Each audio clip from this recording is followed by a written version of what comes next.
Almighty knows exactly what results we are going to get. Does that mean we shouldn't work hard?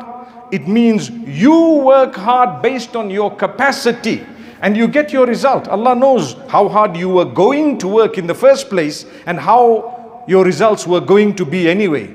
So those who passed with flying colors, mashallah, I received so many messages and I had people who were awake up to midnight just because I think the results were released at midnight, if I'm not mistaken.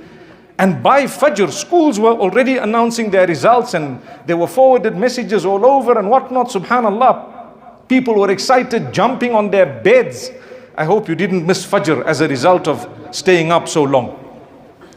Nonetheless, let me draw your attention to another category of people, those who failed.